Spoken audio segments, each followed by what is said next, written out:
Olá a todos, estamos de volta para continuar caminhando na estrada de Jesus e não podemos fazê-lo sem que a graça de Deus Pai esteja conosco. Peçamos isto a Ele com a oração que Jesus nos ensinou. Em nome do Pai, do Filho e do Espírito Santo. Amém. Pai nosso que estás no céu, santificado seja o vosso nome. Venha a nós o vosso reino. Seja feita a vossa vontade, assim na terra como no céu. O pão nosso de cada dia nos dai hoje. Perdoai-nos as nossas ofensas, assim como nós perdoamos os que nos têm ofendido. E não nos deixeis cair em tentação, mas livrai-nos do mal. Amém. Hoje nós vamos continuar a nossa caminhada sob a ótica de São Marcos. Repetindo, ele é o evangelista do ano. E ele, como vimos já em outras séries, não é? Lá para trás, o seu objetivo principal é exatamente mostrar que Jesus é o Messias esperado. Jesus é o Filho de Deus encarnado. É exatamente isso que Marcos mostra através dos sinais, como diz São João, não é? Dos sinais que Jesus ia realizando ao longo do caminho. Hoje nós vamos ver mais um desses sinais, e que é muito marcante na história do Evangelho de São Marcos, porque só ele registrou. Nunca ouvi dizer, nunca li por que só Marcos registrou isso. Marcos é o primeiro evangelista a escrever o Evangelho, isto é ponto pacífico atualmente. O primeiro Evangelho a ser escrito foi o de São Marcos, não é o que nós conhecemos como o segundo São Marcos. Os outros dois, Mateus, Lucas, os sinóticos e João, então esse é o último mesmo. Mas Mateus e Lucas praticamente copiam Marcos. Variam, evidentemente, porque cada um tem o seu estilo, tem a sua maneira de ser, tem a sua personalidade, e isso está registrado nos seus escritos. Nós não fugimos à nossa condição humana, à nossa personalidade. Mas como a fonte primária de Marcos e Lucas de Mateus e Lucas é Marcos, é interessante notar que esta passagem, este sinal, só Marcos fala. Está no capítulo 7, versículos 31 a 37. E que nós vimos aqui foi o evangelho do último domingo. Justamente esse daí. Então eu gostaria de considerar um pouquinho isto, porque é um evangelho muito interessante, visto que essa história mostra Jesus em saída. O Papa vive pedindo à igreja em saída, pois Jesus dá um exemplo, e ele sai do seu, aspas, conforto, da sua vida habitual, ao redor, não é? Nas margens do Mar da Galileia, margem oriental, margem ocidental. Ele morava em Cafarnaum, na casa de Pedro, já vimos isso, não é? Ele morava em Cafarnaum, era uma cidade importante que ficava à beira do lago de Genezaré, chamado também Lago da Galileia, chamado também Mar da Galileia, ou Lago de Tiberíades, que era a cidade maior que ficava à beira dele. Cafarnaum era uma cidade pequena, mas não desprovida de importância. Então, o que acontece? Jesus frequentava aquela região, mas lá, num determinado momento, Jesus resolve sair do seu caminho habitual, e toma o caminho do noroeste da Galileia, e sai da terra dos judeus, que era a Galileia, a parte era Judeia e Galileia, sai do norte do que é hoje Israel, e entra no que é hoje a cidade, o Líbano. bem na beira, bem na entrada, bem na fronteira entre o Líbano e Israel atual, continuam a existir duas cidades, que naquela época de Jesus eram de extrema importância. Uma chamada Tiro, que continua lá, lá no Líbano, e a outra Sidon, que é o nome original, mas traduzido por Sidônia, que é uma outra cidadezinha que vinha logo depois de Tiro. E isto ficava bem, e o mar Mediterrâneo ficava mais a oeste. Pois bem, Jesus sai da terra de Israel, sai daqui, aqui está o mar da Galileia, e ele já estava com a ideia de descer, de ir lá para o sul. Ele podia fazer isso numa linha reta. Ele ia a caminho de Jerusalém. Então ele tinha que sair do norte para o sul. E numa linha reta. Mas ele não faz isso.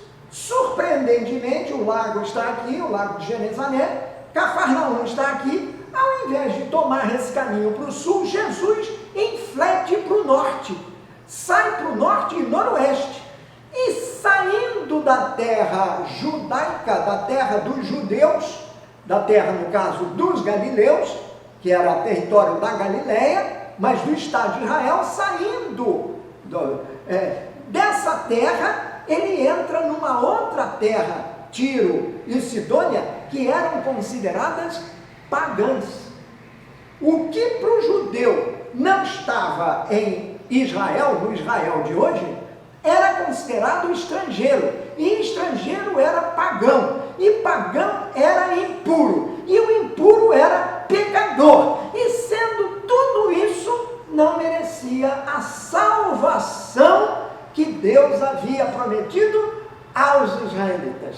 O povo de Deus, eu sou do povo de Deus, eu fui circuncidado, eu sou parte da aliança com Deus, então, por causa disso, eu já estou salvo. Não importa que eu seja um bandido, que eu seja um assassino, não importa que eu seja um ladrão, ou um fariseu hipócrita, mas eu já estou salvo. Agora, o outro que mora lá, que está fora desse limite, esse já está condenado. Não será salvo nunca, pois bem. Então, Jesus que veio para salvar, por isso eu botei lá, para libertar as pessoas dessas amarras, os nós que nos amarram às coisas terrenas, às coisas mundanas, nos libertar do pecado. O que faz Jesus? Ele sai da sua terra, da terra dos seus, daqueles que se diziam já salvos, e vai para a terra dos pagãos, dos impuros, daqueles que mais necessitavam da salvação. Eu não vim para curar os sãos, eu vim para curar os doentes. Então Jesus sai para lá. E nós nos lembramos de uma outra passagem, esta registrada por Marcos, mas também por Mateus e por Lucas, muito interessante, cada um. Mateus usa uma outra expressão, usa um outro termo, mas Marcos chama esse encontro de Jesus com uma mulher que ele chama de sírio-fenícia, e que Mateus vai chamar de Cananeia. Então é a terra dos cananeus, a terra dos pagãos. Aí o que acontece? Essa mulher se aproxima de Jesus e pede a ele para curar o seu filho, a sua filha que estava doente, etc. E Jesus dá uma resposta aparentemente rude, aparentemente dura. Ele diz para ela assim, mulher, eu não vim para vocês, assim, traduzindo. Aí ela diz assim, aí ele começa a contar aquela famosa história, não é? De que era preciso primeiro dar o alimento para os seus, matar a fome dos seus. Ele estava numa terra estrangeira, é preciso primeiro matar a fome dos seus. E a mulher então vira-se para ele e diz assim, sim, mas os cachorrinhos que estão embaixo da mesa comem as migalhas daquilo que cai da mesa. Jesus é tocado. É tocado no seu coração, ele já sabia o que ele ia fazer, mas ele esperou que a mulher se revelasse. e se revelasse não como ela era, mas como ela era interiormente. Primeiro era uma mulher, portanto, já para o judeu, para a mentalidade do judeu, era posta de plano de lado. Era pior do que um pano de chão. Então já não deu. Segundo, a mulher não podia se aproximar de um judeu. Não tinha como, ainda mais sendo uma estrangeira. Mas essa que é sírio-fenícia, portanto pagã em todos os sentidos, essa se aproxima de Jesus e diz, e manifesta a sua fé dessa maneira. Dessa maneira, ela não fez nada de extraordinário, ela apenas disse extraordinariamente. Em relação ao pensamento judeu, ela disse aquilo que lhe ia no coração, no coração. Não havia hipocrisia nela. Eu posso ser tudo isso, Senhor, mas também os cachorrinhos comem as migalhas que caem da mesa dos seus senhores. Imediatamente Jesus vira-se para ela e diz assim: mulher, nunca vi uma fé tamanha. O teu pedido está aceito. A tua filha, o teu está curado. Pode voltar que a tua filhinha está curada.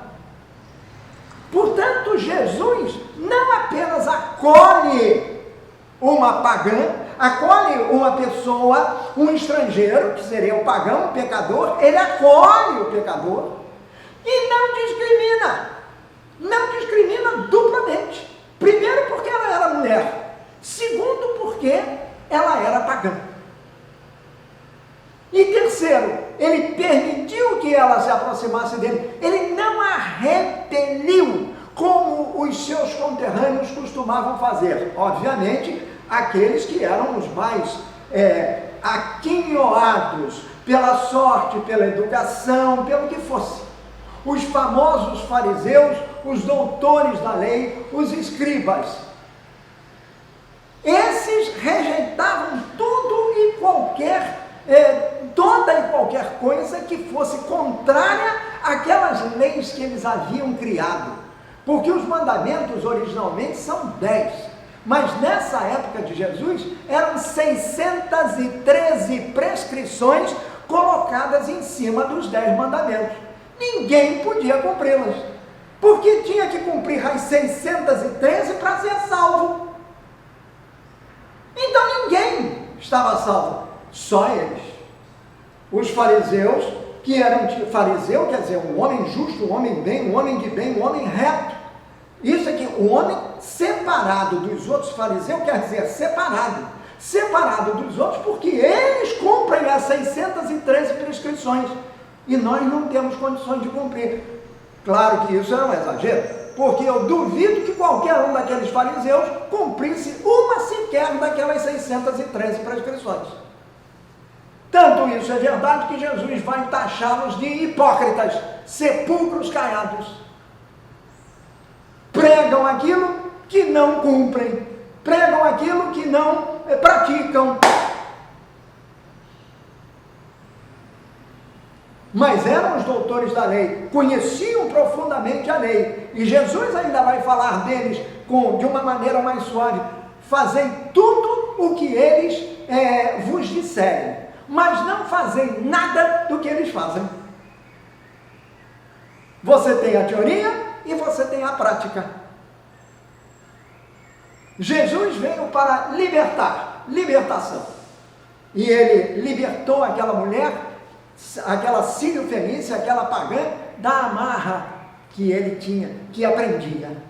Isso foi nesse contexto que começou a caminhada de Jesus por essa terra pagã. Ele passou por Tiro e passou por Sidônia. Então voltemos ao mapa, esse mapa virtual, esse mapa hipotético que nós temos aqui. Então Jesus está do lado de cá, note bem, Jesus está do lado de cá, assim, e ele vem para cá para baixo, e aqui no meio você tem o mar da Galileia, por aqui, e ele vai lá para Jerusalém, que fica bem ao sul. Então ele está aqui na terra pagã, ao noroeste de todos aqueles lugares que ele frequenta. Aí o que é que ele tinha que fazer? Normalmente ele faria isso, faria o caminho de volta assim. Jesus sai daqui e por um motivo que nós só podemos imaginar, já que ele estava em terra pagã, já que ele tinha libertado uma mulher e uma mulher pagã, ele simplesmente, ao invés de pegar uma reta, Marcos nos conta, e provavelmente fez isso porque ouviu de Pedro, ele não estava lá para ver. Então, o que ele fez? Jesus sai daqui, de Tiro e Sidônia, e ao invés de fazer isto, traçar uma linha reta para o Mar da Galileia, não. Ele vai para o Mar da Galileia, mas assim, faz um contorno pelo norte, passa lá nas faldas das montanhas de Golã, das colinas de Golã, já perto da Síria, faz isso e entra no território chamado da Decápole. Decápolis, 10 cidades. Havia 10 cidades no tempo de Jesus que circundavam o mar da Galileia. Não estavam à beira dele, mas estavam nas proximidades dele. Jesus ia na direção do mar da Galileia, ele poderia ter feito assim, mas ele não faz isso. Ele faz isto aqui, ele faz um grande arco. Eu tenho um mapa que mostra isso muito bem, muito bem. E a gente nota o grande arco que fez Jesus, passando por essas terras, por essas 10 cidades, a Decápole, atravessando o território da Decápole. Quer dizer, dessas 10 cidades, também território fora do território israelense, fora do território judeu, portanto, território pagão.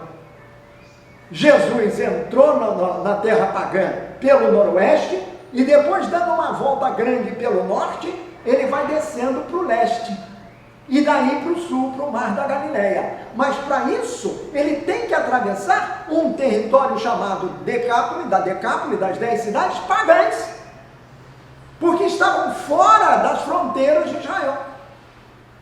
Portanto, mais uma vez repetindo, Jesus ia pela terra daqueles que para os seus conterrâneos já estavam excluídos da salvação, simplesmente por não serem parte do povo escolhido. E o próprio povo escolhido levava sobre os ombros uma tremenda carga de 613 prescrições para cumprir a lei. Impossível. Então não eram só os estrangeiros que eram excluídos, os doutores da lei excluíam igualmente o seu próprio povo. Pois Jesus, que é um deles, quer dizer, um judeu igual aos outros, ele vem mostrar que Deus não se prende a isto. Deus é amor, Deus é libertação. E por isso, ele vem libertar as pessoas das amarras que os prendem. O pecado e as 613 prescrições da lei. Não da lei, que ele não abroga, ele não anula, mas vem mostrar qual é a verdadeira lei de Deus, que é a lei do amor. Ele demonstra isso. Ao acolher a pessoa, ele está mostrando que tem amor pela pessoa. Ao não discriminar as pessoas, ele mostra que tem amor às pessoas. E ao curar essas pessoas dos seus males, ele não é uma celebridade a cata de prestígio. Não, ele não faz nada para a ribalta. Tudo o que ele faz é em benefício da salvação da pessoa. A sua missão é salvífica, mas ele veio salvar as pessoas como elas são. Ele não quer que o baixinho fique alto, não quer que o magrinho fique gordo e vice-versa. Não quer que o preto seja branco ou o branco seja preto. Não, para ele é tudo igual. Porque para Deus não existe acepção de pessoas, por um motivo muito simples, porque Deus é Pai, e Deus é o Criador de tudo. Se foi Ele que criou, como é que ele vai distinguir? Como é que ele vai diferenciar? Ele não faz isso. Ele olha para nós como nós somos. E ele se interessa por nós como nós somos. E ele nos ama como nós somos. E nos amou tanto que se entregou na cruz por nós. São João é claro nesse aspecto, não é mesmo? Deus, quer dizer, Jesus, amou tanto os seus que os amou até o fim. Este é o primeiro e maior de todos os mandamentos, a lei do amor. Pois Jesus então vai pela terra pagã para mostrar que o amor não tem fronteiras, o amor não tem limites, o amor não tem grilhões.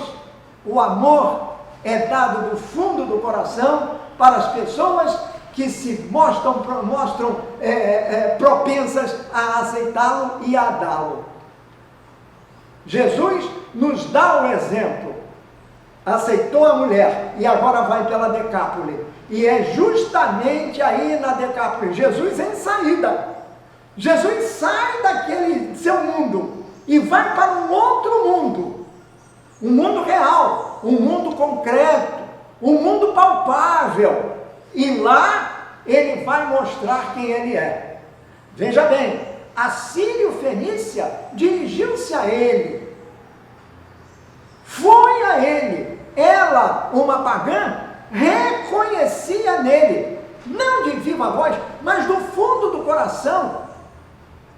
Ela reconhecia nele uma pessoa diferente, uma pessoa que tinha o poder do alto. Ela tinha ouvido falar dele, e quando ela foi a ele, foi com fé, com esperança, com confiança e também com amor. E tudo isso ela mostrou na sua fala com Jesus, no seu diálogo com Jesus. Jesus a trata aparentemente com rudeza, mas era para provocar o que de melhor existia dentro dela. Isto continua acontecendo.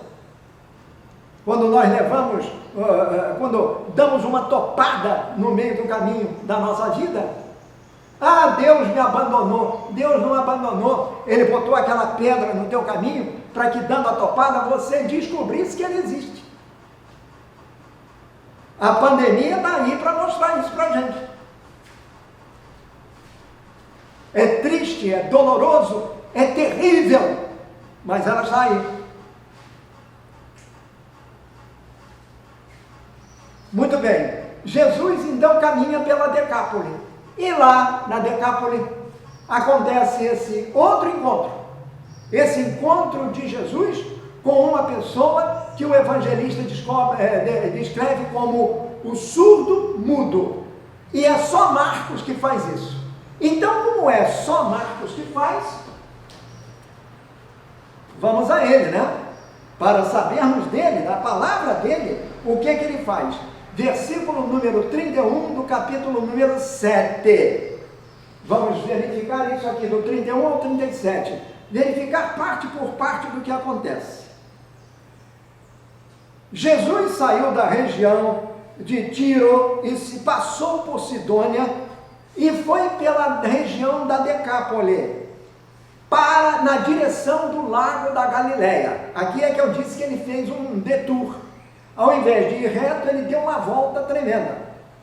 Essa tradução daqui, claro, eu estou alterando um pouco, porque aqui como está não corresponde exatamente ao texto original. Mas o ponto importante é o seguinte: algumas pessoas trouxeram para Jesus um homem que era surdo e quase não podia falar. A rubrica dessa passagem, que é um sinal de Marcos, mostrando, querendo provar com isso que Jesus é o Messias, o Filho de Deus, isso nós devemos ter sempre em mente. O objetivo do Evangelho de Marcos é este. Então, E ele faz isso através de milagres, que são, como São João diz, melhor falando, sinais. Sinais da sua messianidade e da sua divindade.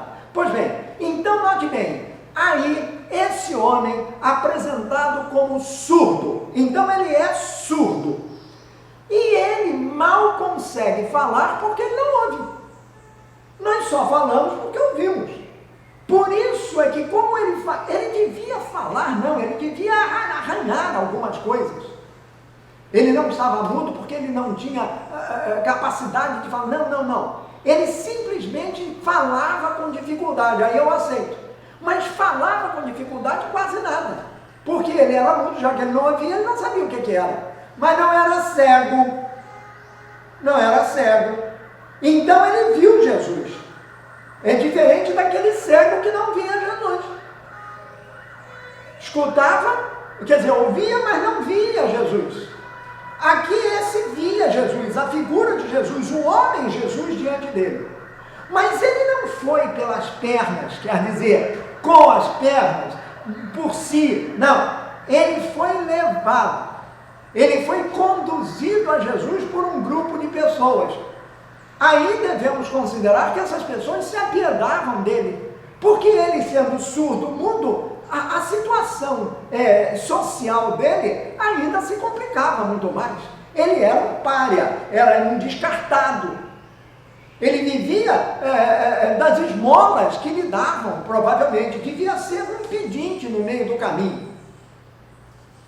Então, algumas pessoas, vamos partir da hipótese que ficaram penalizadas com ele, mas note bem, nós estamos num território pagão. Teoricamente, essas pessoas estariam excluídas. Aliás, pelos judeus, eles eram excluídos mesmo. Então, Jesus, um judeu, mas um judeu diferente para todas as pessoas que entravam em contato com ele, especialmente se fossem estrangeiros.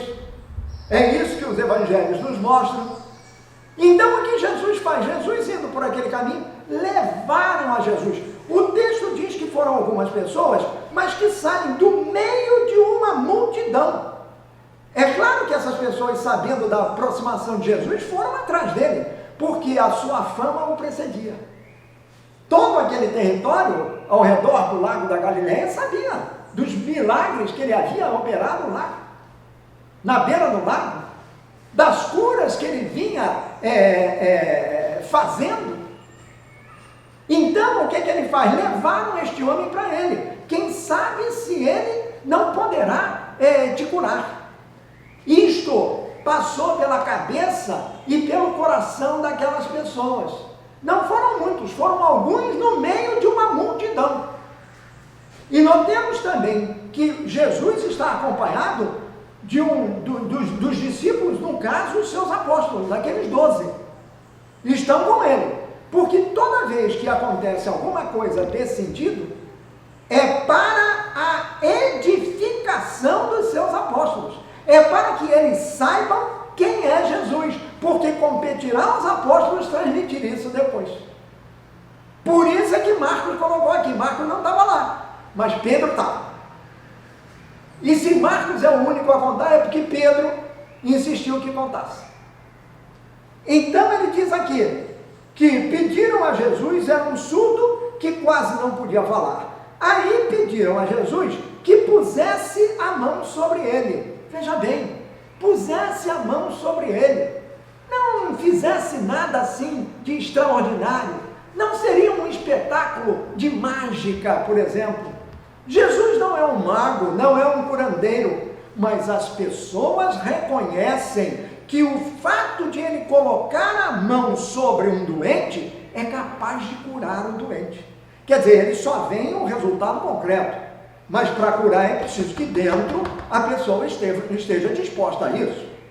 Esse é que é o problema. Ah, Senhor, cura-me, tudo bem, mas cura-me se se queres, podes me curar. É esta a oração do leproso. Se vis, podes me mudar, ou seja, se queres, podes me curar. Aí levaram Jesus, como não discrimina,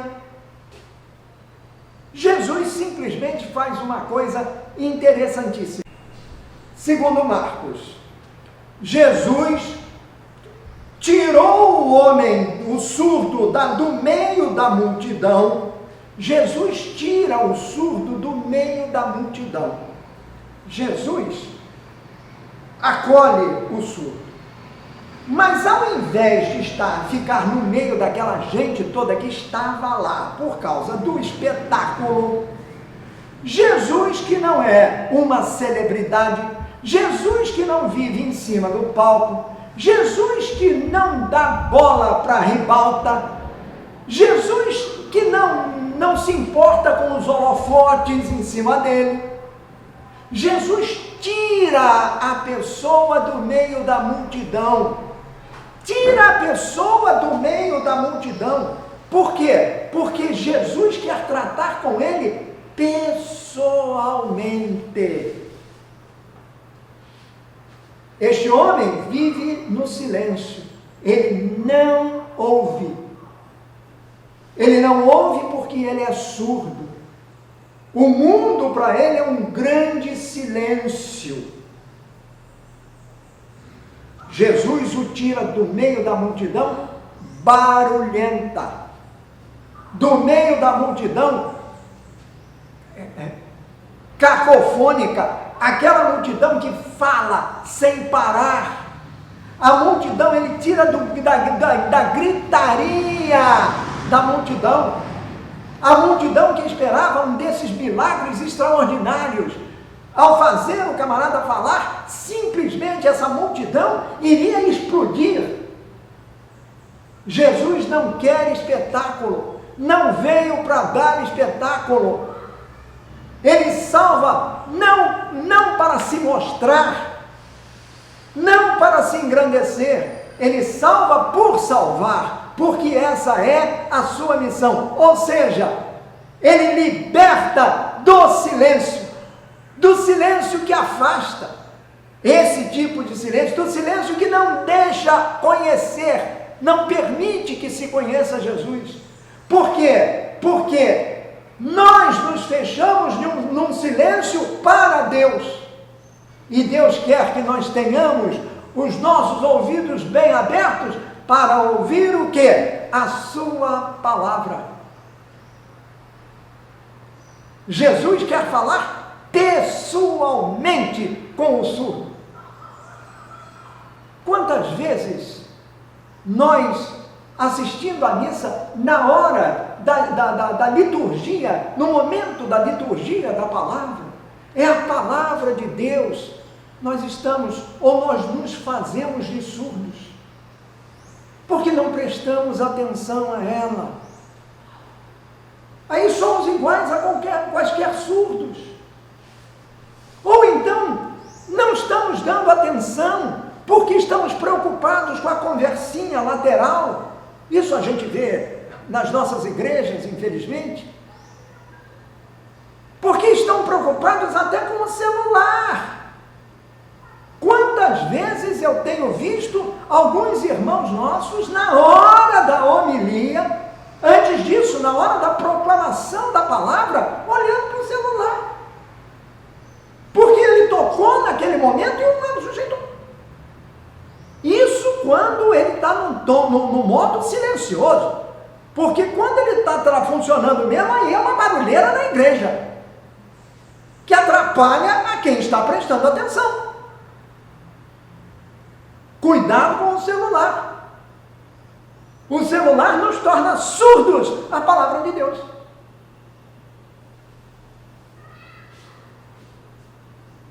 Ele levou o surdo para um canto, puxou para um canto, justamente para isso, para conversar com ele.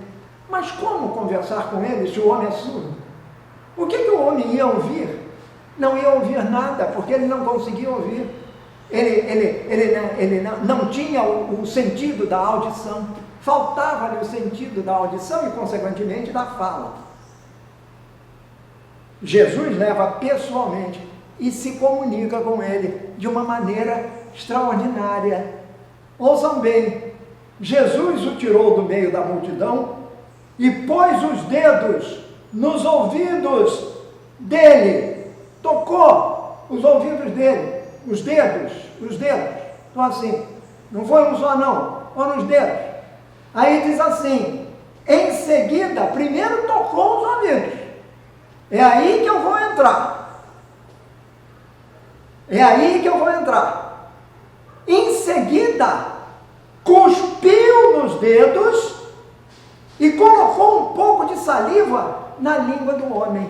Ou seja, primeiro ele colocou os dedos nos ouvidos do homem. Ele era surdo, não é? Então ele está tocando no mal. Ele vai direto ao ponto. Ou seja, como se diz popularmente, né? Botou o dedo na ferida, literalmente.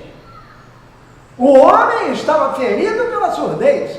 Jesus foi lá e a primeira coisa que ele faz, pediram que ele pusesse a mão nele. Não, ele tira do meio da multidão e disse, agora o nosso papo é pessoal. Eu com você, você comigo.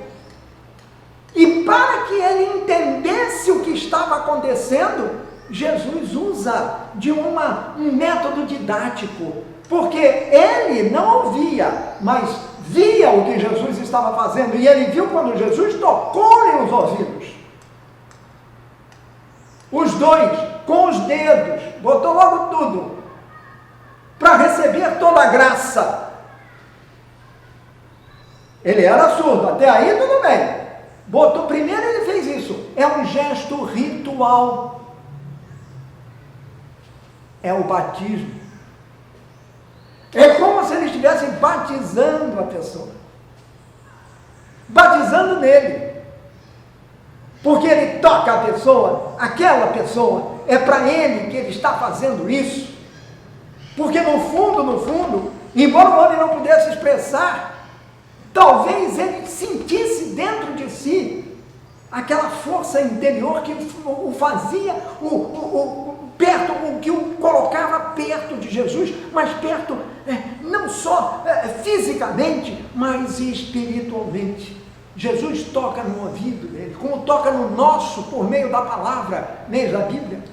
Toca no nosso, deve tocar no nosso ouvido também, por meio da palavra, para que nós a ouçamos.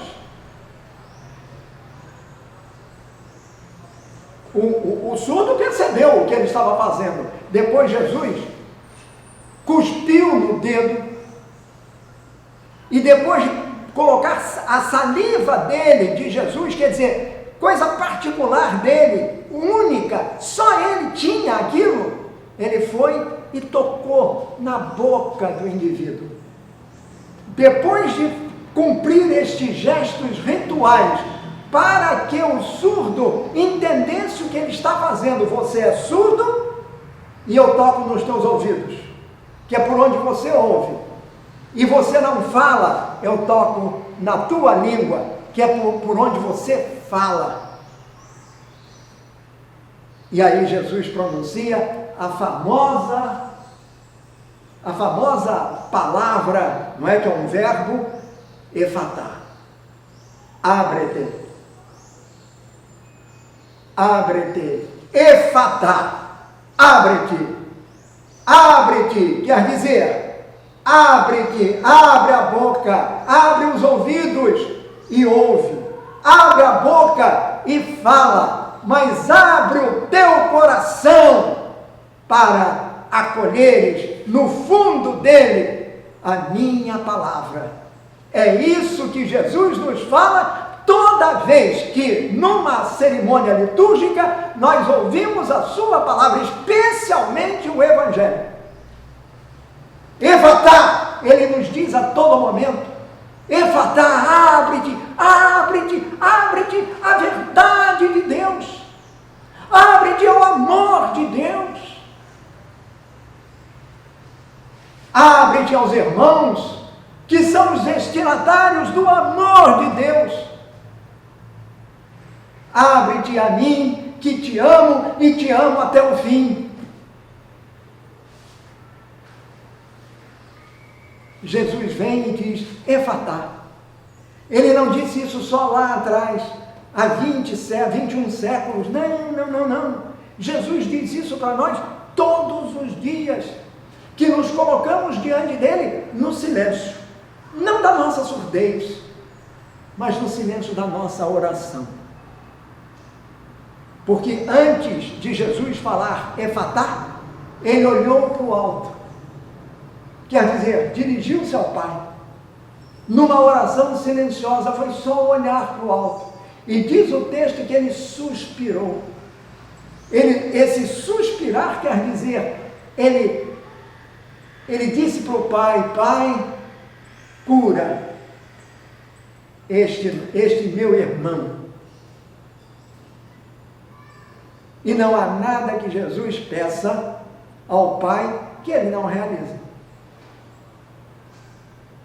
Você e eu somos os surdos pelo meio do caminho. Deixemos que Jesus nos toque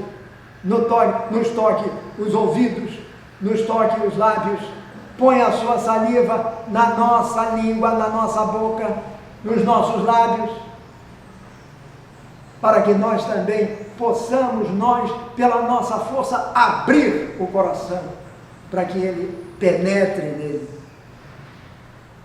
O Efatá não quer dizer apenas abre, o abre-te tem uma amplitude, ele não diz assim, fica curado, ele não expulsa nada, não, ele simplesmente diz, abre-te para a realidade que eu vim trazer para vocês, o reino, abre-te para o reino,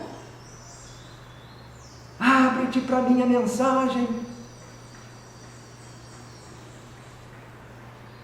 Não te deixes dominar pelo silêncio da surdez que te afasta da palavra, a palavra que te é anunciada, que te é proclamada todos os dias, mas especialmente no dia do Senhor, aos domingos. Abre-te, presta atenção ao que eu estou te dizendo, mergulha nessa palavra, e te deixes levar por ela, mas com toda a liberdade, com toda a consciência, com toda a razão. Efatá. Ao pronunciar essas palavras, os ouvidos do homem se abriram, a sua língua se soltou, e ele começou a falar sem dificuldade. Ele começou a falar sem dificuldade. Os grandes santos passaram por essa mesma experiência. Essa mesma experiência. Há um cuja festa foi comemorada agora recentemente, Santo Agostinho. Esse era um que vivia surdo a palavra de Deus, mas a buscava permanentemente. Não buscava assim Deus, ele buscava a verdade. A verdade. E como no primeiro contato com a Bíblia, apresentando a Bíblia a ele, apresentado de uma maneira muito mal feita, ele não gostou daquilo, porque ele era um homem absolutamente racional. E isso não é história, não, isso não sou eu que estou dizendo, é ele que confessa, está lá, Confissões.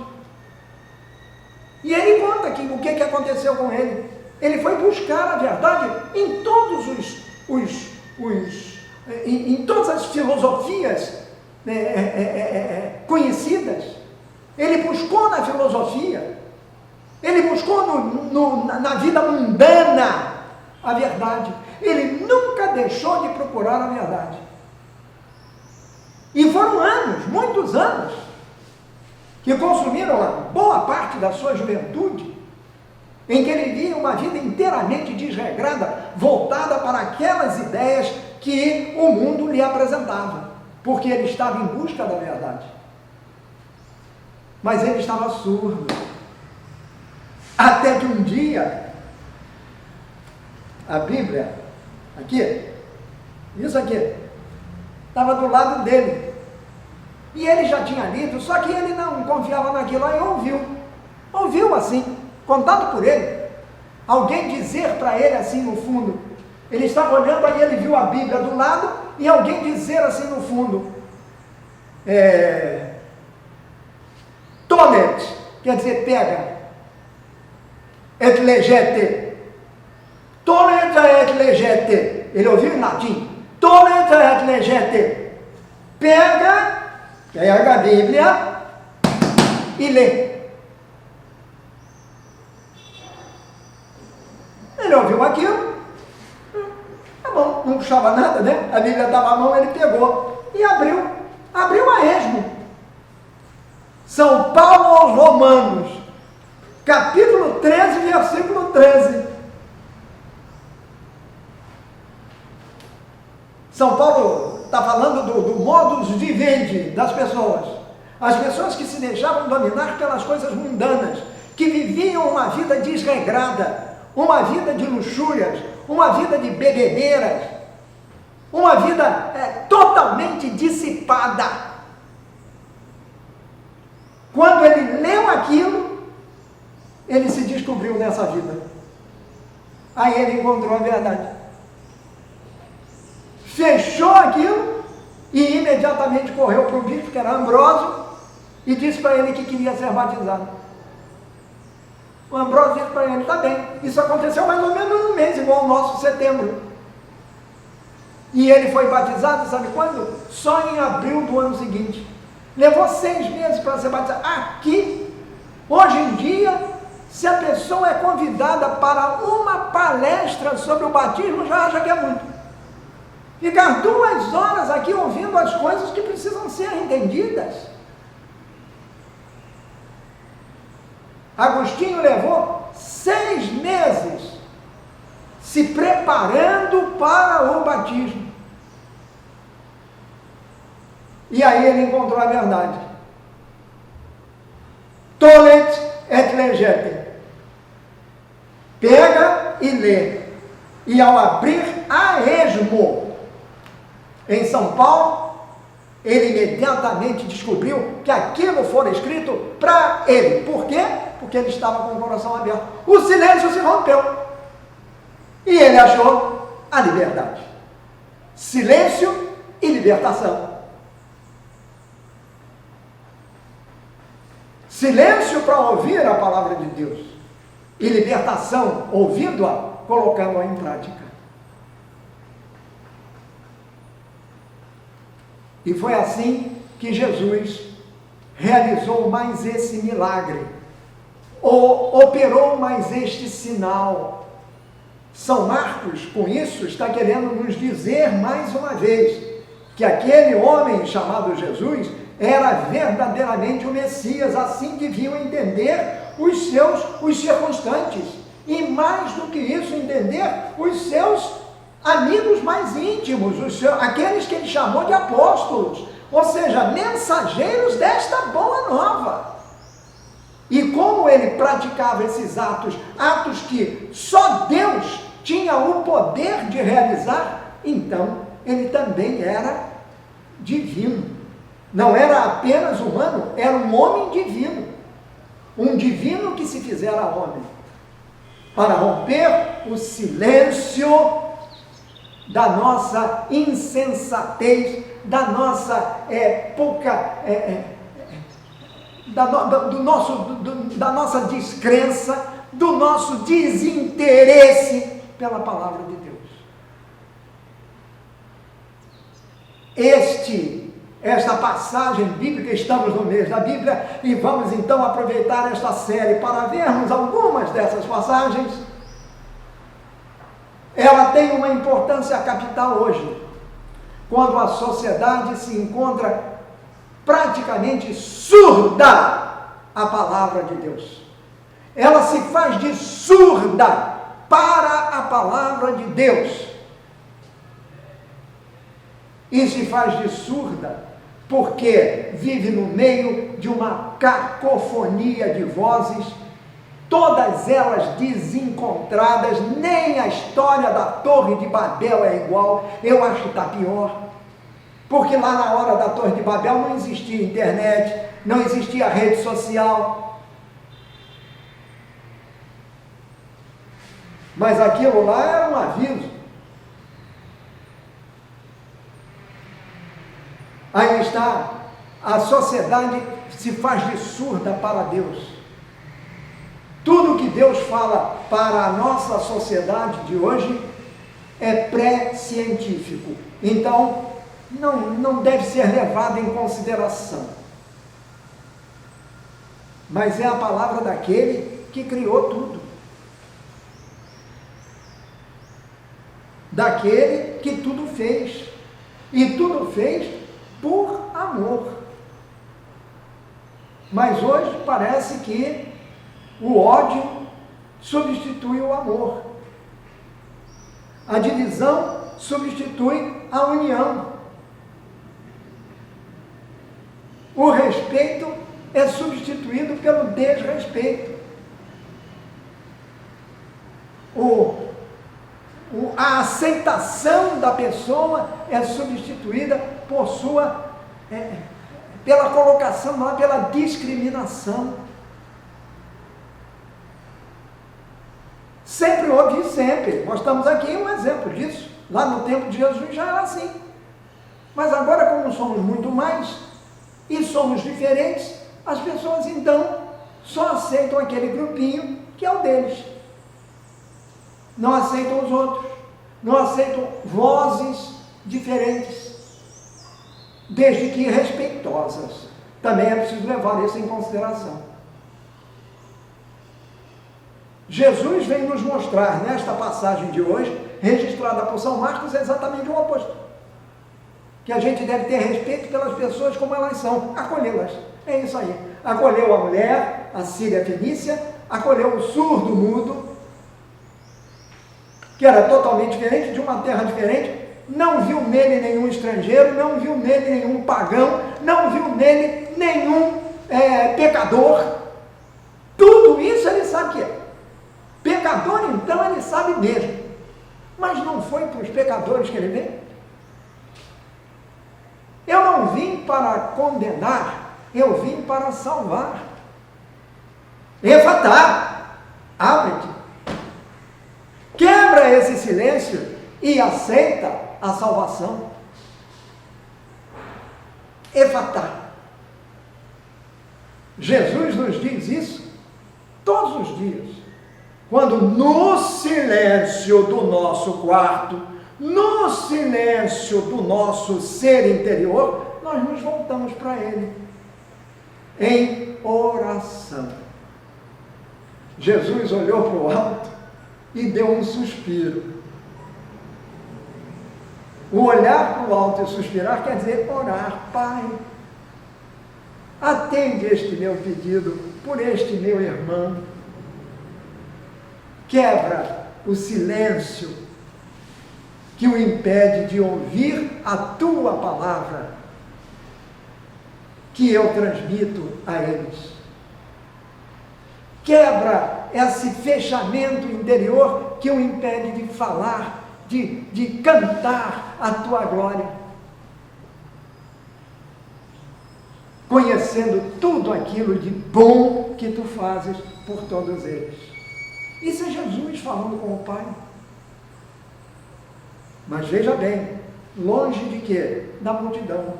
Não interessa a multidão, não interessa o barulho que ela vai fazer, não interessam os aplausos, as luzes, não interessa nada disso.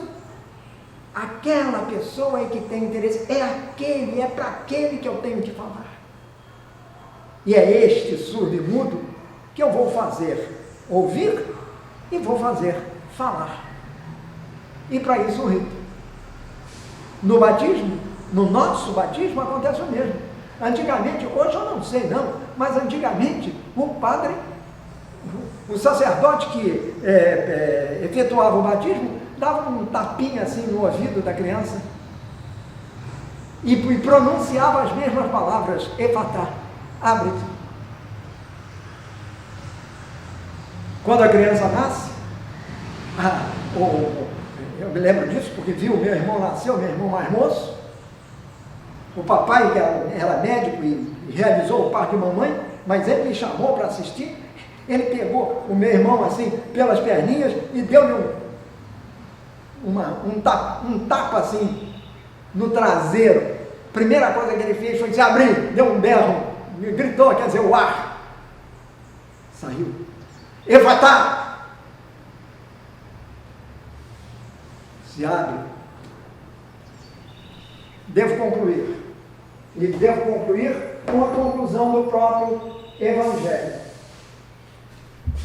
E gostaria de fazer mais uma observação, ainda que final, de tantas coisas que a gente podia falar sobre isso. Mas acho que deu para entender. Abre-te. A multidão, quando percebeu aquilo, ficou muito admirada, muito surpresa, mas muito admirada.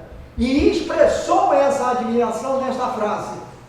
Falando de Jesus, eles disseram, ele, quer dizer, Jesus, tem feito bem todas as coisas. O importante está aqui, senhores. Ele tem feito bem todas as coisas.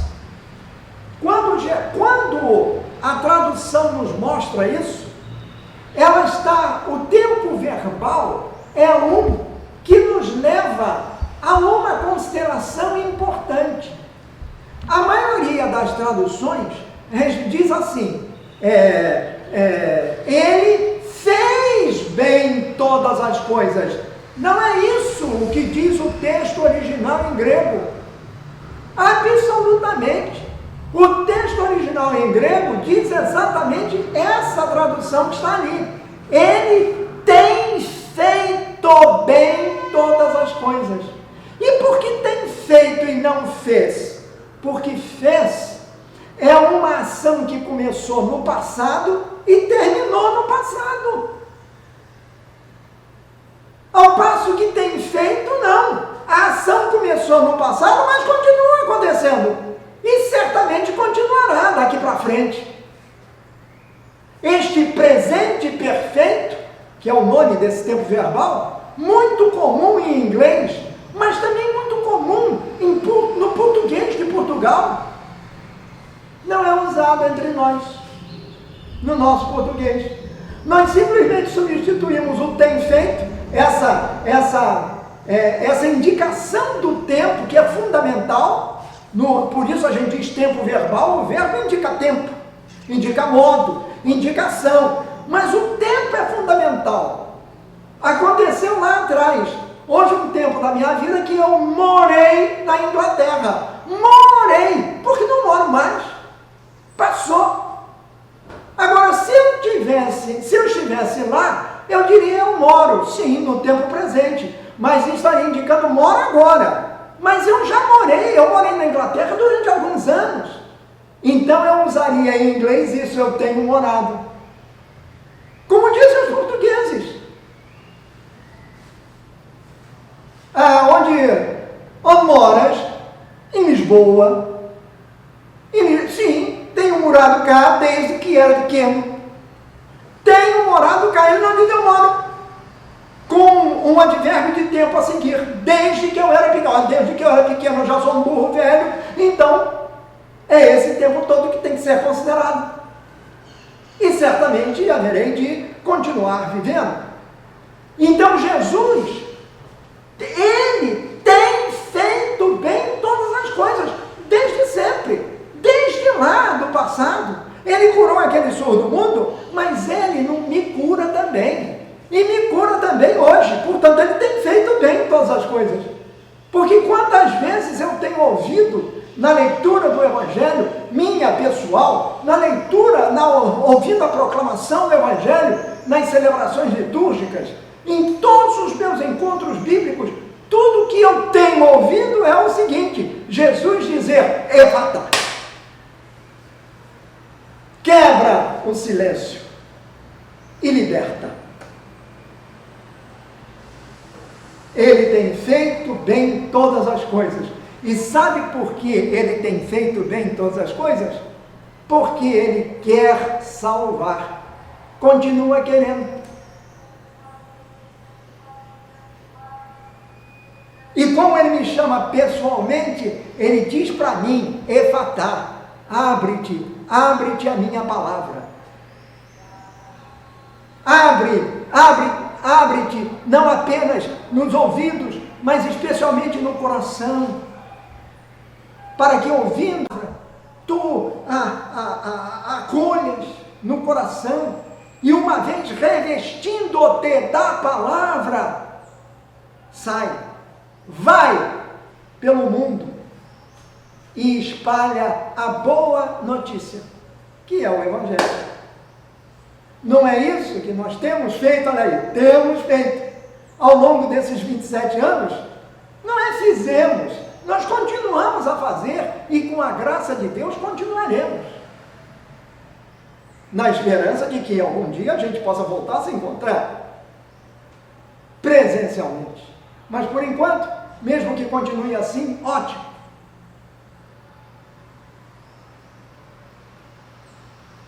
Jesus tem feito bem todas as coisas. Tem feito bem todas as coisas.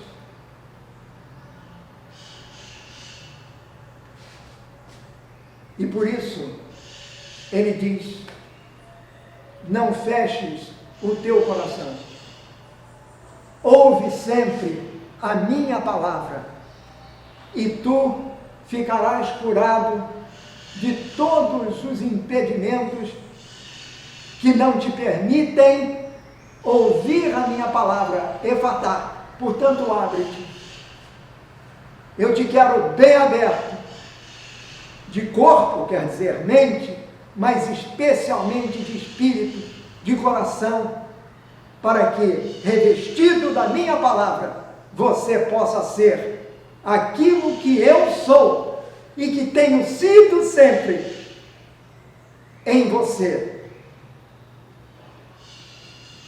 Você anda comigo e eu quero andar sempre contigo. Por isso, efatá, abre-te. Pensamos aquela que se abriu a Deus, a palavra de Deus, aquela que nos ensina a acolher essa palavra, com a sua famosa resposta ao arcanjo Gabriel: fiat mihi secundum verbum tu, faça-se em mim segundo a tua palavra. Digamos como Maria a Jesus: Senhor, faça-se em mim segundo a tua palavra, ou seja, segundo o teu evangelho. Abre o meu coração, Senhor, para que eu me revista da tua palavra, com as tuas bênçãos e com a proteção de Nossa Senhora, tua mãe e mãe nossa, em louvor de quem nós dizemos com todo o carinho do fundo do coração: Ave Maria, cheia de graça, o Senhor é convosco, bendita sois vós entre as mulheres, e bendito é o fruto do vosso ventre, Jesus. Santa Maria, Mãe de Deus, rogai por nós, pecadores, agora e na hora de nossa morte. Amém. Continuemos na estrada de Jesus. Até a próxima.